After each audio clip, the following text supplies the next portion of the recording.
Olá! Seja bem-vindo ou bem-vinda a mais um vídeo aqui no canal. Agora falando de fato sobre um assunto literário. No último vídeo a gente estava falando sobre os planos e organização e como foi que eu comecei a criar esse hábito.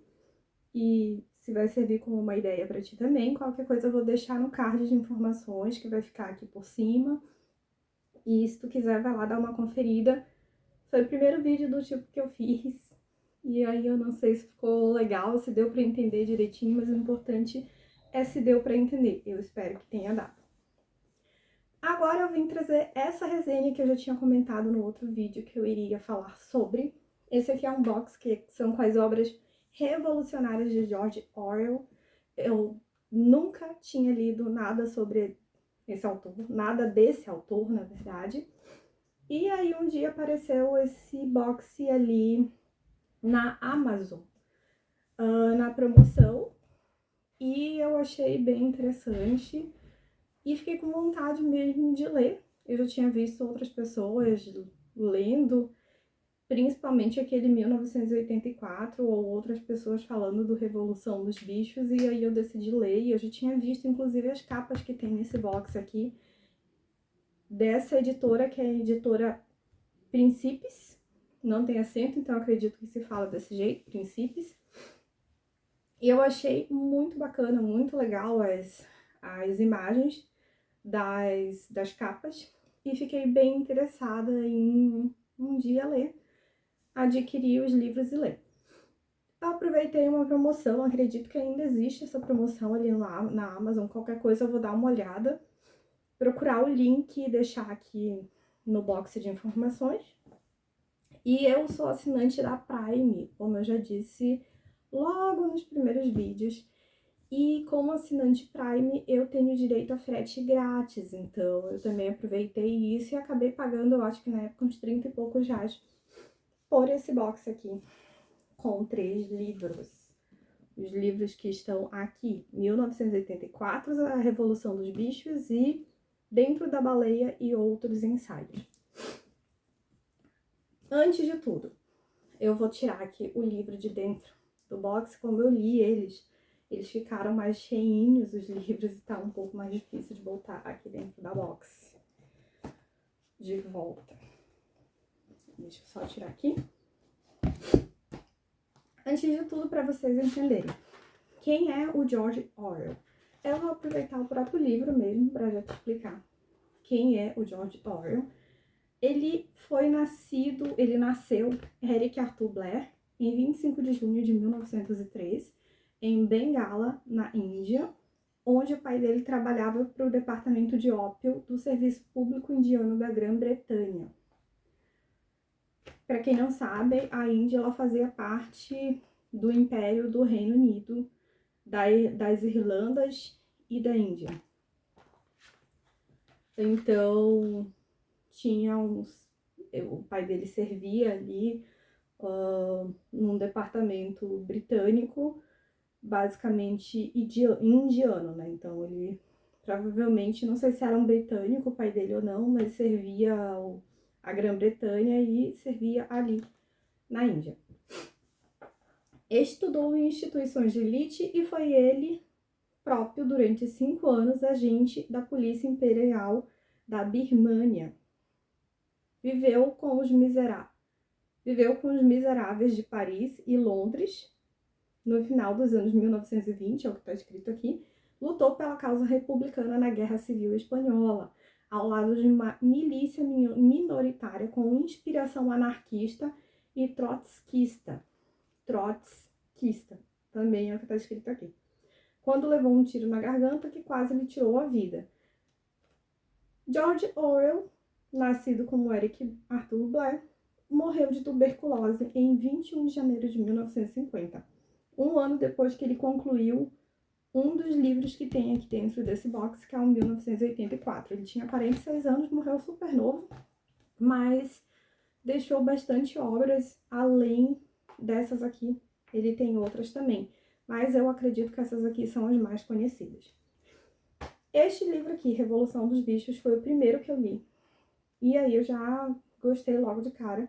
Foi um livro, assim, que eu não conseguia tirar os olhos da leitura do livro. Eu gostei muito, muito mesmo.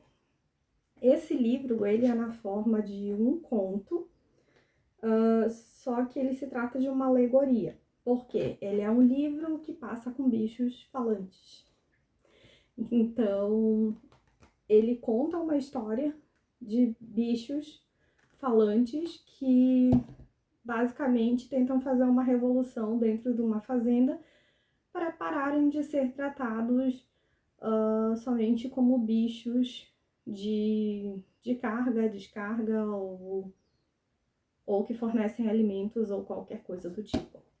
Desculpa se meu nariz estiver incomodando aqui no microfone, mas realmente está um pouco difícil de respirar. Eu tô me recuperando ainda de uma gripe. Então, tem várias versões dessas capas aqui, dos livros. Vou mostrar logo. Essa aqui é da Revolução dos Bichos. Ó, bem bonita.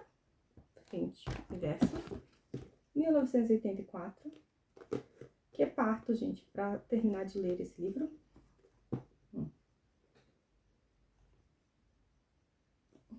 Todos eles têm uma imagem assim. Tipo, esse aqui, ó, é da baleia. É o dentro da baleia e outros ensaios. Aí tem uma baleinha aqui. Essa aqui.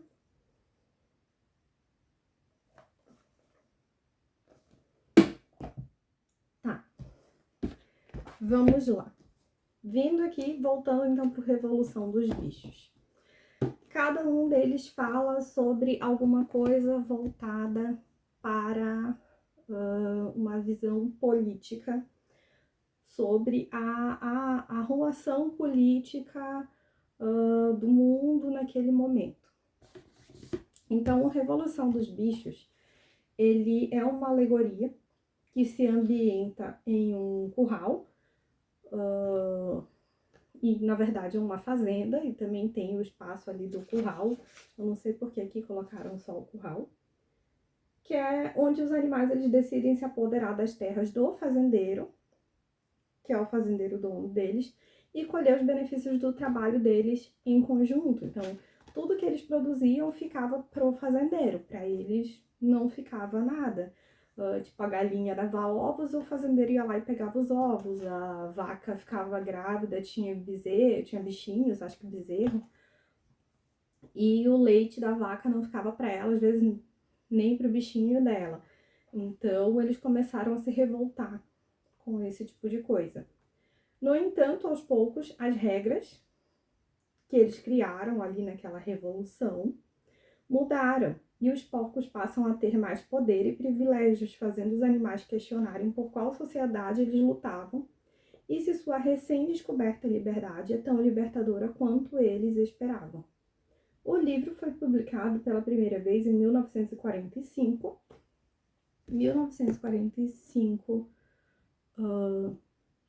uns 5 anos antes de George Orwell morrer. E a Rússia stalinista era vista como o seu alvo. Então, era uma crítica, o livro estava criticando a Rússia stalinista na época. Mas a clareza cortante e a comédia selvagem dessa obra-prima de George Orwell tem um significado, uma mensagem ainda ferozmente atual. E isso eu tenho que concordar. A ideia era criticar a Rússia stalinista e a forma de governo de Stalin naquela época, de 1945. Porém, para quem não lembra, em 1945 estava acontecendo a Segunda Guerra Mundial. Porém, né, sempre tem um porém, ela realmente é uma obra muito atual, porque ali estava falando de uma forma de governo que ali na Rússia, vamos dizer assim, não deu muito certo. Não que hoje seja alguma coisa muito diferente, mas não é só ali na Rússia que existe uma forma de governo que não dá muito certo. No mundo inteiro, na verdade, se tu fores trazer a história do Revolução dos Bichos para a prática, isso acontece. E é isso que a Revolução dos Bichos fala. Só que o que acontece? Ali fala que os porcos, eles decidiram que eles iriam tomar o poder, e iriam fazer uma revolução que iria beneficiar os bichos de toda a fazenda. Só que na prática, meio que assim, não foi o que aconteceu, né? Quando chegou na prática, os porcos eram os maiores privilegiados, eles faziam altas festas, altas cachaças, e o resto ali da fazenda ficava a Deus dará. A comida era racionada, mesmo que eles produzissem, tudo que eles produziam ia para lá, para dentro da casa dos porcos. Os porcos, pelo que eu lembro, eu li esse livro no início do ano, se eu não estou enganada, eles deram um jeito de fazer correr dali o fazendeiro que tomava conta deles. E esse fazendeiro, ele tinha muita vontade, claro, de recuperar a fazenda dele, mas ele realmente não conseguiu. Inclusive, o fazendeiro do lado tinha interesse em se associar aos bichos para começar, vamos dizer, que ajudar eles. Até chegaram a fazer um ensaio disso ali, aparece no livro, uns trechos em que eles tentam fazer um ensaio para se associar a esse fazendeiro, porque tinham coisas que eles, de fato, eles precisavam da ajuda humana para executar. E eles acabavam que não podiam confiar em ninguém, porque também esse fazendeiro, com o tempo, era um amigo, mas depois, com o tempo, os porcos já diziam, tinha um porquinho ali em específico que dizia, não, essa pessoa aqui, ela não é mais confiável. E eles ficavam nisso o tempo todo. Então, horas esse fazendeiro era confiável, horas ele não era, horas alguém de dentro da fazenda mesmo era confiável, horas essa pessoa, esse animalzinho não era mais confiável também. Os bichos morriam lá dentro e eles chamavam pessoas mesmo de lá da cidade para irem buscar o corpo dos bichinhos que morriam ali dentro e levavam, ninguém sabe para onde.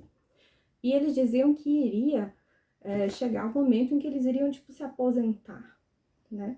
Falo aposentar entre aspas, porque eles iriam se aposentar e iriam viver num pasto verde, os bichinhos mais velhos, porque até os bichinhos mais velhos, né, antes de haver essa revolução, o que acontecia? Eles ficavam trabalhando até estarem muito cansados e muito idosos e não servirem para mais nada, e depois eram descartados pelo fazendeiro, assim, de uma forma que não explica no livro, mas dava a entender que eles eram simplesmente descartados e acabavam não curtindo a vida deles nem na velhice, depois de ter passado a vida inteira produzindo para aquele fazendeiro alguma coisa. O que acontece? Tem alguns personagens aqui pontuais desse livro, uns personagens bem interessantes. Entre ele tá o Major, que, se eu não me engano, o Major era o cavalo. Era um cavalo, que ele era muito... Ou era o porco. Tá, vamos lá. Tinha o Major em uma ponta do grande celeiro.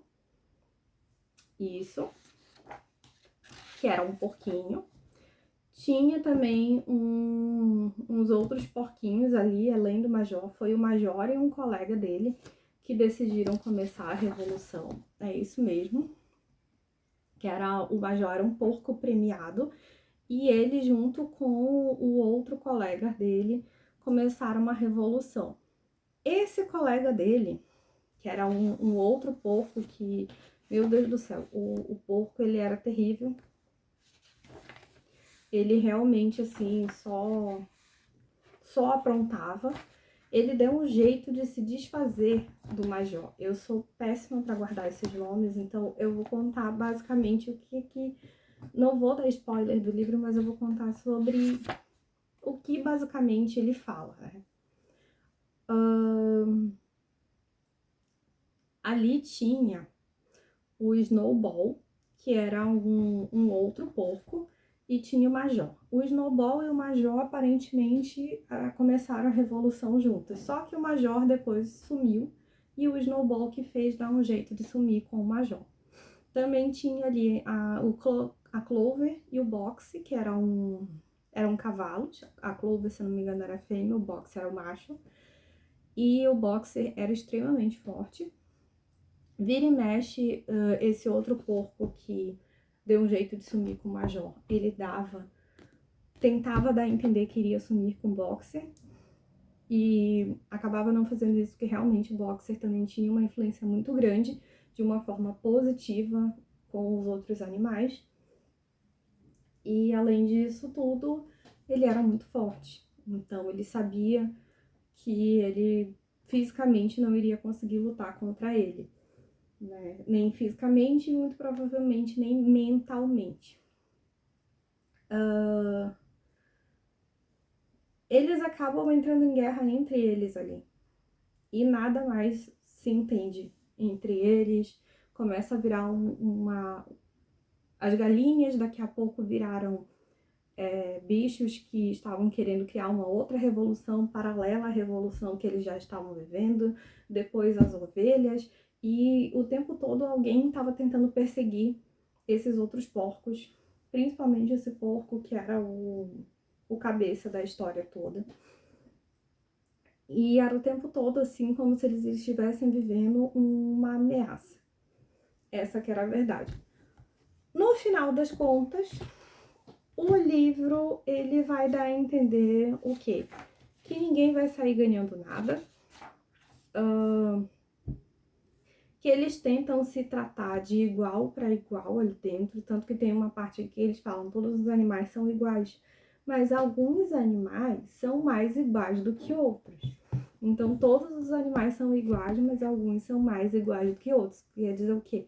Algumas pessoas são iguais, mas algumas também são mais iguais do que outras. Então, tu vai encontrar um grupo que se identifica mais com o teu tipo de ideologia, com o teu tipo de comportamento, com a tua vestimenta e com a tua classe social.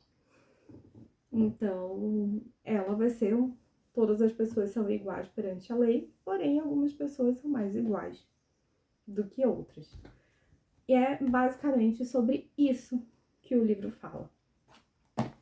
Que, resumidamente, nem todo mundo é igual como se prega. Então, ele é uma crítica eu vejo como, de certa forma, uma crítica, assim, à política, às leis e ao comportamento humano. Seguido tem o 1984, que foi um parto para eu terminar de ler esse livro, porque ele é super grosso, fazia tempo que eu não vou dizer que fazia tempo que eu não lia, porque eu tinha lido já o livro da Diana, que é mais ou menos dessa grossura. Mas foi muito mais rápido. Era uma história, assim, que eu já tinha muito mais entendimento, então foi muito rápido de eu ler. Esse 1984, não tinha entendimento nenhum.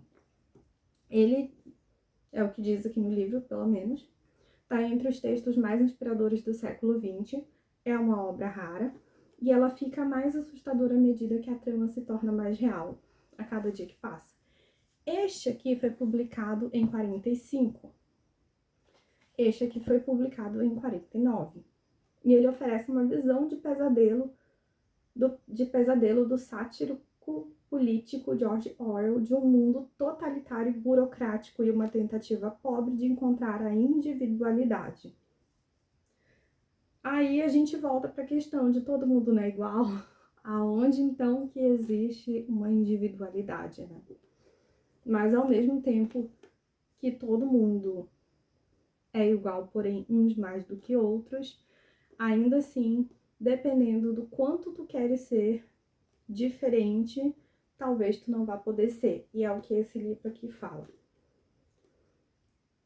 Então ele fala sobre o brilho do romance, fala que o brilho desse romance é a previsão sobre o futuro, sobre a vida moderna, a onipresença da televisão, né? Tanto que aqui na frente é uma televisão com o olho que tudo vê.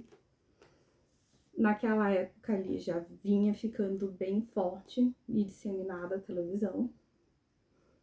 A distorção da linguagem, o engano oficial, a manipulação da história por um regime totalitário.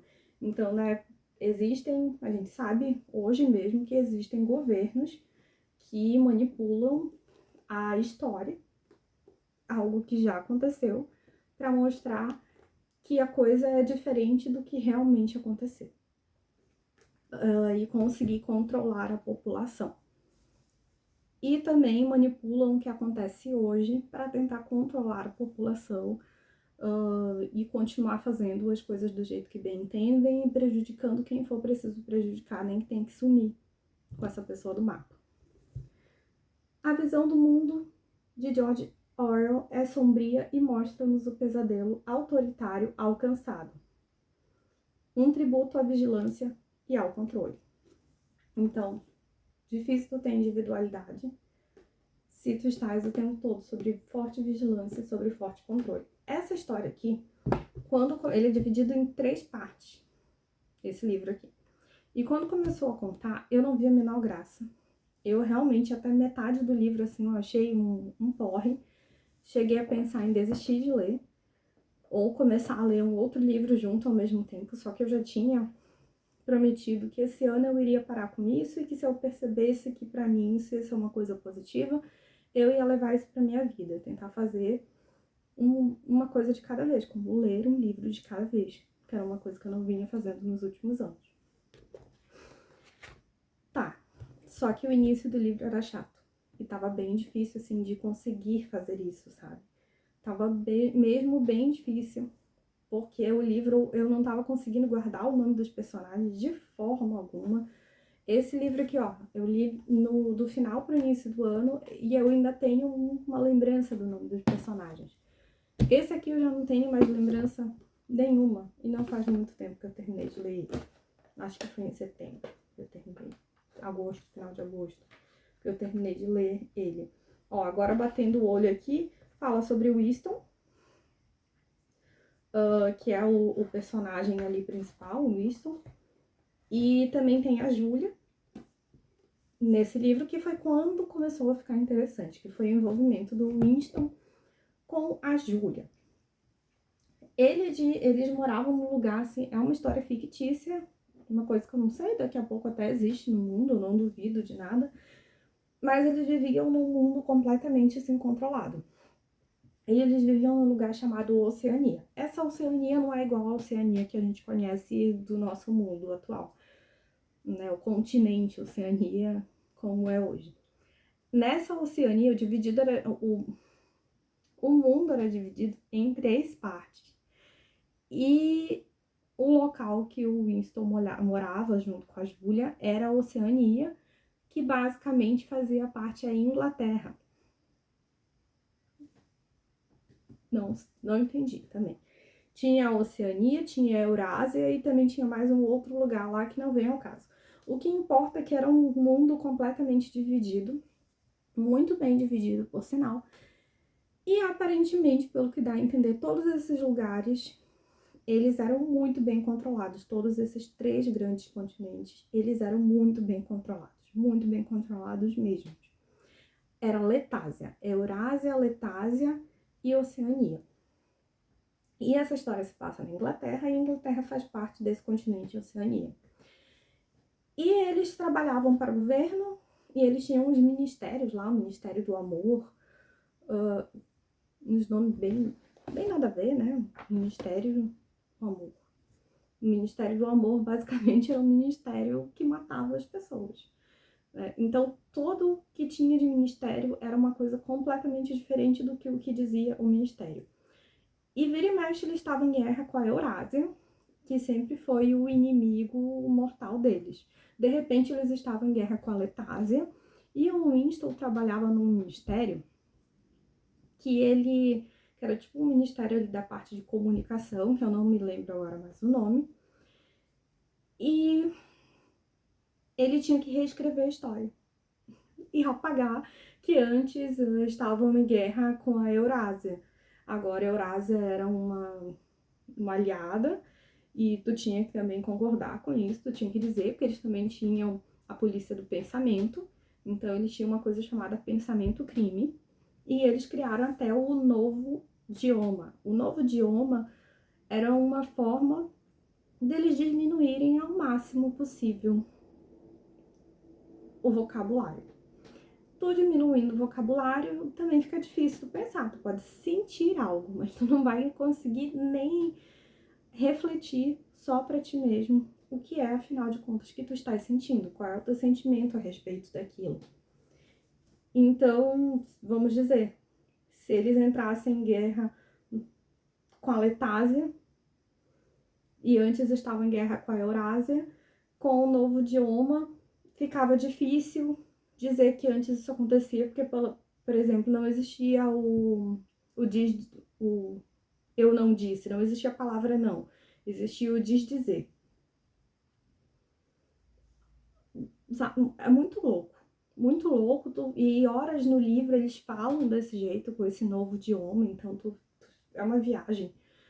Eu só sei dizer que só pela segunda metade da parte 2 é que eu fui começar a entender alguma coisa desse livro, que é o momento em que ele e a Júlia se associam ao partido e depois, no final das contas, era tudo uma armação, era só para poder pegar eles e torturar e fazer eles morrerem acreditando no partido ali da Oceania, acreditando que aquilo ali era o correto, e quando conseguiam fazer eles acreditarem que aquilo ali era o correto, depois de muito tempo de tortura, aí eles iam lá, pelo que eu entendi do livro, não sei se eu entendi certo, e mataram o cara.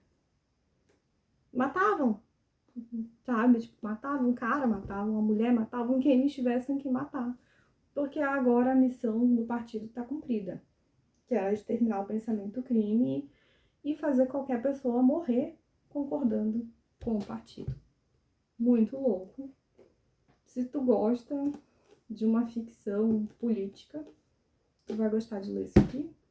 Não é meu caso. Este aqui é um livro que é um problema. Dentro da Baleia e Outros Ensaios. Eu não vou deixar esse vídeo muito longo.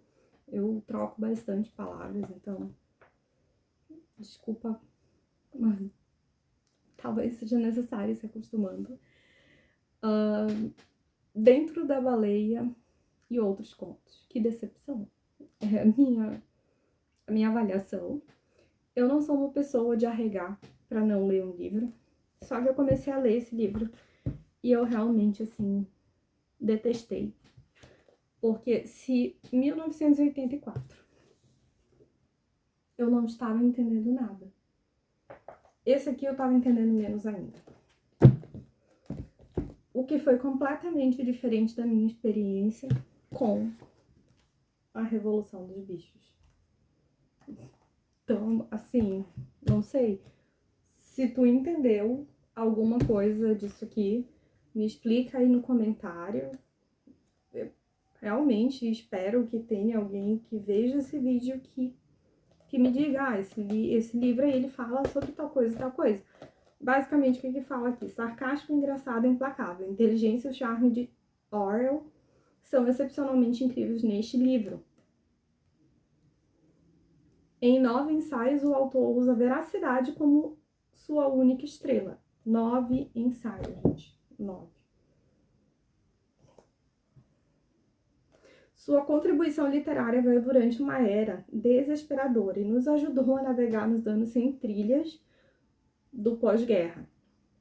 Entre eles, Dentro da Baleia, um ensaio em 3 partes. Realmente, os ensaios também são divididos em partes aqui. Escrito por George Orwell em 1940. Olha só, esse aqui foi um dos primeiros lançamentos dele, né? 1940, 45 e 49. Em que se vê um discurso amplo sobre a literatura inglesa nas décadas de 1920 e 1930. A história bíblica de Jonas e a baleia é usada como uma metáfora para aceitar a experiência sem procurar mudá-la. Eu comecei lendo, tu já começa aqui.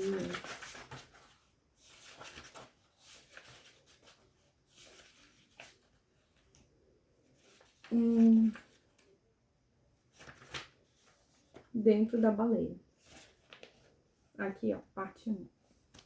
Honestamente, não me lembrou nada do conto de Jonas. E olha que eu tenho um certo conhecimento da Bíblia. Não sou uma pessoa, nada, mas eu, quando era criança, e adolescentezinha ainda, eu fui estudante da Bíblia e eu aprendi muito. Eu cresci aprendendo sobre a Bíblia.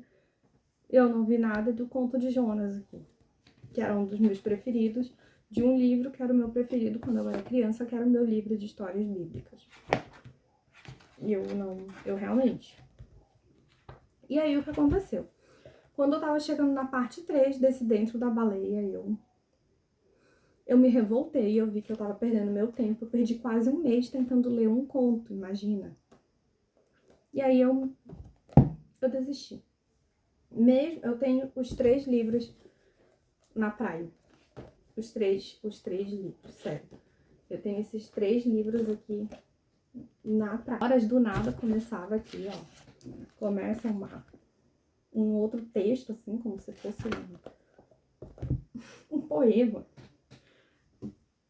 Não curti, não gostei de Dentro da Baleia e outros ensaios. 1984, anotei um monte de coisa, inclusive no meu Kindle, eu li ele junto também no Kindle. Tem um monte de marcações, que era pra não riscar o livro, que nem eu risquei. O Revolução dos Bichos. Tem risco meu aqui.